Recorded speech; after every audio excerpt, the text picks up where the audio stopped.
Mister ladies மெய் என்பவர்களுக்கு உங்கள்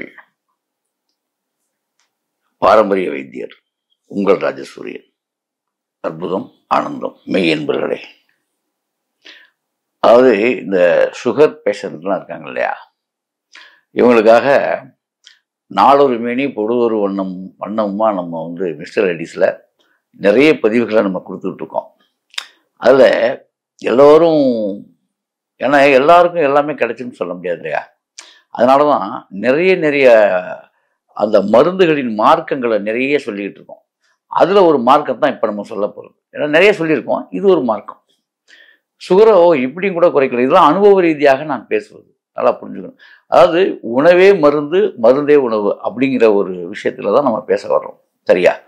அப்போது உங்களுக்கு ஒரு நல்ல விஷயம் இன்னைக்கு என்ன பதிவு பண்ண போகிறோன்ட்டா, இந்த சர்க்கரை நோயாளிகள் அக்கறையோடு கவனிக்க வேண்டிய அற்புதமான ஒரு பதிவு தான் இது. என்னென்ன வெரி சிம்பிள், ஆனால் இந்த விஷயம் நீங்கள் கும்பிட வேண்டிய டெம்பிள். என்ன தெரியுமா காரணம்? அவ்வளோ பெரிய விஷயத்தை சொல்ல போகிறேன். இப்போ இந்த சர்க்கரை வியாதிக்கு அற்புதமாக ஒரு விஷயம் பண்ணலாம். என்ன செய்வது? சர்க்கரை வியாதிக்கான சட்னி இதுதான். அப்போ சர்க்கரை வியாதிக்கு கூட ஒரு சட்னியில் சர்க்கரை வியாதியை சரி பண்ண முடியுமா சார் அப்படின்னு நீங்கள் கேட்குறது எனக்கு புரியுது. கண்டிப்பாக நீங்கள் இந்த சட்னி இந்த சட்னியை தொடர்ந்து நீங்கள் சாப்பிடும் பொழுது, நீங்கள் சுகரை, இந்த சட்னி நிரம்ப 2 வேளை இந்த சட்னியை சாப்பிட்டுட்டு நீங்கள் சுகரை பாருங்கள், அப்படி ஒரு மாற்றங்கள் வரும். அது மட்டும் இல்லை, இது அந்த மாதிரி ஒரு பெரிய இரத்த ஓட்டத்துக்கும் ரொம்ப சிறப்பாக உள்ள ஒரு, அதாவது புதிய ரத்தத்தை பாய்ச்சுவதற்கும் இது வாய்ப்பாக இருக்கும். ஏன்னா சுகர் கண்டென்ட்டு, சுகர் பிரச்சனை உள்ளவங்க எல்லாத்துக்குமே ரத்த உற்பத்தியும் அவசியம் தேவையாக இருக்குது. ஏன்னா ரத்தம் கெட்டு போயிடுது இல்லையா, கழிவுகள், அன்றாட கழிவுகள் கணைய புண்ணு ஆகி கணையத்தில் இன்சுலின் சுரக்காமல் அதன் மூலமாக தான் பிரச்சனையாகி அதை வெளியேற்ற முடியாமல் தவிர்த்து அதன் மூலம் வரக்கூடிய மயக்கம், கிருகிருப்பு இதெல்லாம் ஆகி அந்த கழிவுகள்லாம் உள்ளே இருந்து ஒவ்வொரு உறுப்புகளும் அவயங்களும் நாளடைவில் கெட்டு, அது மட்டும் இல்லை தங்களுடைய தோல் நிறம் மாறி இந்த சர்க்கரை வியாதிக்காரர்கள் பல்வேறு அவஸ்தைக்கு ஆளாகிறாங்க. எல்லாமே இந்த கணைய புண்ணால் வருகின்ற வினயங்கள் தான். இந்த வினயங்களை தவிர்ப்பதற்கு விடயங்களை இப்போ சொல்ல போகிறோம். என்ன அப்படின்ட்டா, துவரம்பருப்பு. இந்த துவரம்பருப்பை நல்லா வறுத்துக்கணும். இது கேஷுவலாக எல்லாத்துக்கும் தெரிஞ்ச விஷயம்தான். ஆனால் இதில் ஒரு ஸ்பெஷல் இருக்குது. என்ன இருக்குன்னா, துவரம்பருப்பை நல்லா வறுத்துக்கிட்டு இதில் ஆவாரம்பூ மிக்ஸ் பண்ணணும். சார் சட்னி வாயில் வைக்க முடியுமா சார் அப்படின்னு கேட்குறீங்களா? அற்புதமாக இருக்கும். நீங்கள் சாப்பிட்டீங்கன்னா அடுத்து விடவே மாட்டீங்க. அப்போதான் நீங்கள் அதுக்கு ஆவாரம்பூ தண்ணியே நான் குடிச்சிட்டு போயிடுவேன். சார் உணவை மருந்தை விருந்தாக்கி தர்றேன், நல்லா புரிஞ்சுக்குங்க நீங்கள்.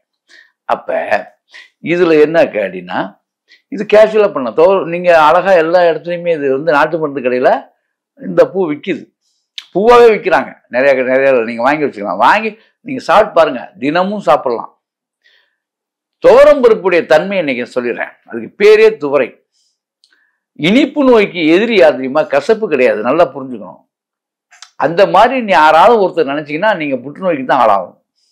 இனிப்புக்கு கசப்பு தான் எதிரி அப்படின்னு நினைச்சீங்கன்னா தப்பாயிரும். கண்டென்ட் அங்கே பெரிய மிஸ்டேக் ஆயிரும். அப்போ இனிப்புக்கு எதிரி யாருன்னா துவர்ப்பு. அப்போ பருப்புல அதனாலதான் துவர்ப்புத்தன்மை அதிகம் உள்ளது. எதிரான்னு பார்த்தா எது? துவர்ப்புத்தன்மை அதிகம் உள்ளது துவரம்பருப்பு. அதனாலதான் அதுக்கு பேரே துவரை. துவர்ப்பு பகுதி அதிகம். அப்ப அந்த துவரம்பருப்பை நம்ம எடுத்துக்கிட்டு இந்த சட்னி 2 தடவை ஒரு நாளைக்கு சாப்பிட்டாலே சுகர் கண்ட்ரோல் ஆயிரும். மாத்திரை போடணுங்கிற அவசியமே இருக்காது. நீங்க வேணா டெஸ்ட் பண்ணி பாருங்க.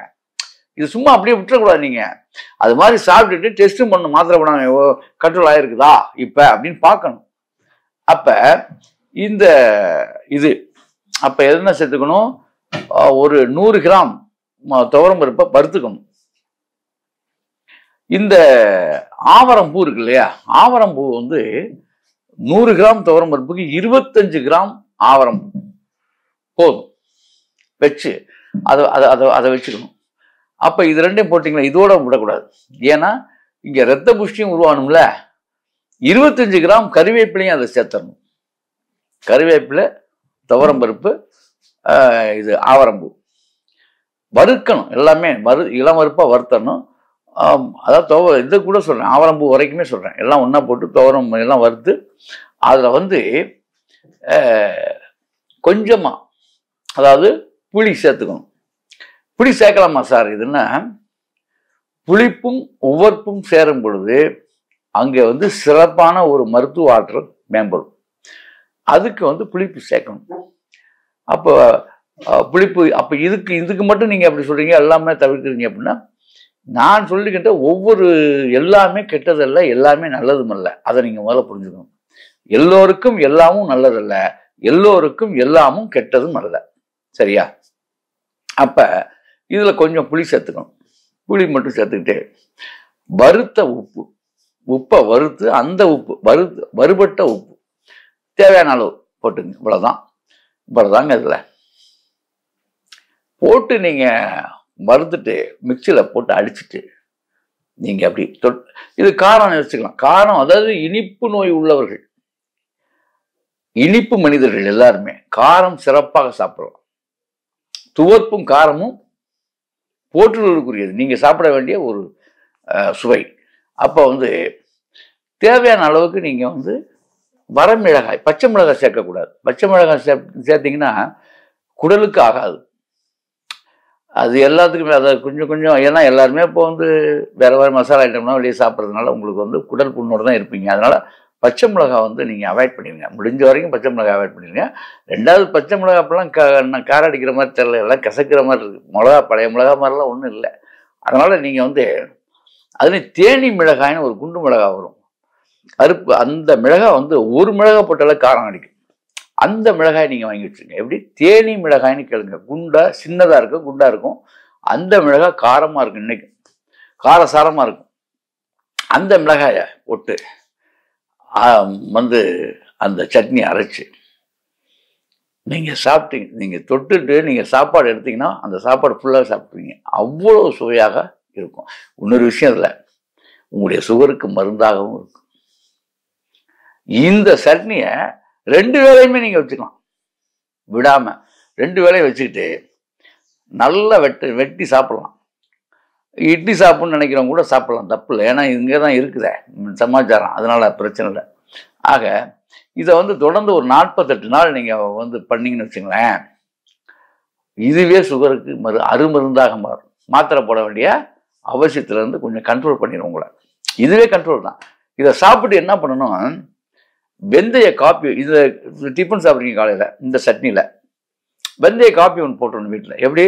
வெந்தயத்தை நல்லா வறுத்துட்டு, அதை வெரி சிம்பிள், வெந்தயத்தை வறுத்துட வேண்டியது, அதை மிக்சியில் போட்டு தூள் பண்ணி வச்சுக்க வேண்டியது. 1 ஸ்பூன் 200 ml தண்ணி கொதிக்க விட்டு அதை போட்டு நாட்டு சர்க்கரை கொஞ்சம் போட்டு குடிச்சிங்கன்னா அதுதான் வெந்தய காப்பி.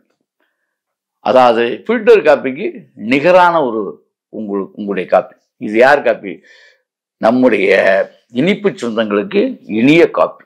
அப்போ இந்த காப்பியும் வித் இந்த சட்னியும் தொடர்ந்து நீங்கள் காலையில் சாப்பிடலாம், ஈவினிங் சாப்பிடலாம், இப்படி தொடர்ந்து சாப்பிட்டு வந்தீங்கன்னா இயற்கையாகவே இரத்த ஓட்டமும் அதிகரிப்பதை நீங்கள் பார்க்கலாம். டெஸ்ட் பண்ணி பாருங்க. இந்த மாதிரி நீங்கள் இனிப்பு நோய்களுக்கு இந்த மாதிரி இதை நீங்கள் பயன்படுத்தணும்.